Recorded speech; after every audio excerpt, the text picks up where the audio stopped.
It seemed poverty and hardship could only divide America further.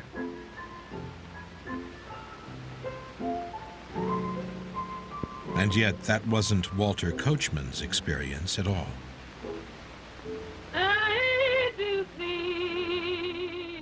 All I'll say is that the Negro has forgiven much in the last few years, because he's seen so many poor white people living on his level. He sees the scrawny little mill woman with her wheezing baby trudging on down to the relief office. Only the other day, an old colored mammy who's raised 10 children of her own told me she was looking after a white girl's baby. The girl wasn't married. She died just after the baby was born. Her people wouldn't have nothing to do with her. She was actually living in one of those mill village shanties, a dirty bed with her child and nothing in the house to eat. The old mammy told me that when she heard about it, it about made her sick all over. She nursed that white girl till she died. Was Walter right? Did the suffering of the Depression years bring blacks and whites together? Certainly, under Roosevelt, the Democrats attracted Northern black votes for the first time. The New Deal provided relief work from which many blacks benefited, and this was a government that seemed to care for those on the margins of society. But Roosevelt needed the Southern white vote too.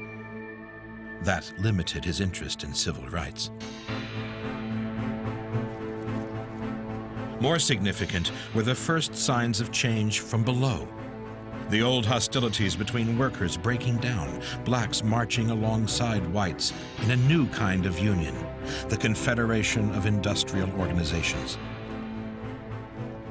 Evelyn Macon describes her first contact with the CIO in the laundry where she worked. We had this man apply for a job.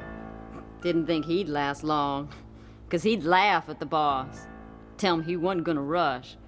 He wasn't gonna eat his lunch on the fly. Sure enough, boss fires him.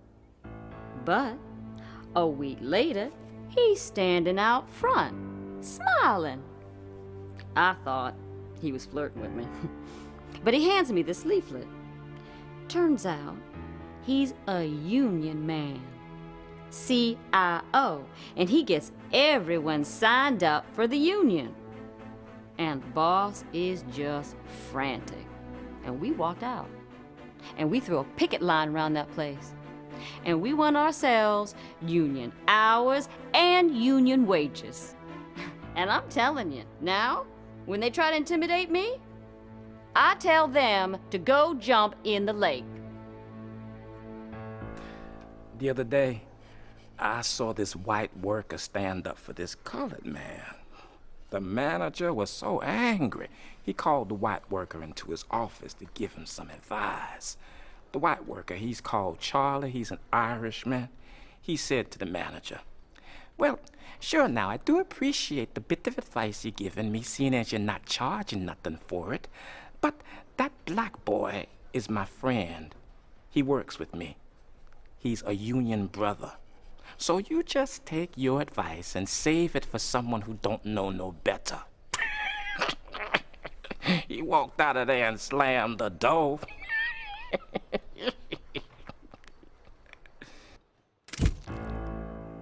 It would be another 20 years before the battle for civil rights began in earnest. In 1955, Rosa Parks was arrested when she refused to give up her seat to a white person on a bus. She challenged segregation all the way to the Supreme Court. What followed were years of struggle, sometimes peaceful, sometimes violent. A struggle that's still not yet over.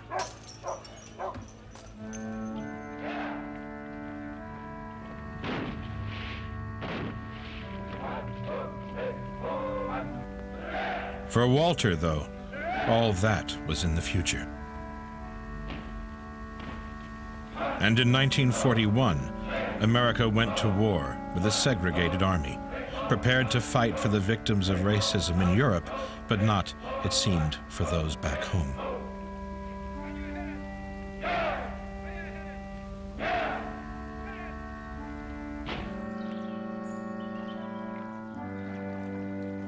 I tell you, I don't know what we're coming to. There is so much hatred and greed in the hearts and lives of men. I try to find comfort in the Bible, and I teach my children kindness and consideration. I impress upon them the need to uphold the ideals of their race. And if they don't fulfill my hopes, it will not be my fault, because I will have done everything I can to make them fine men and women.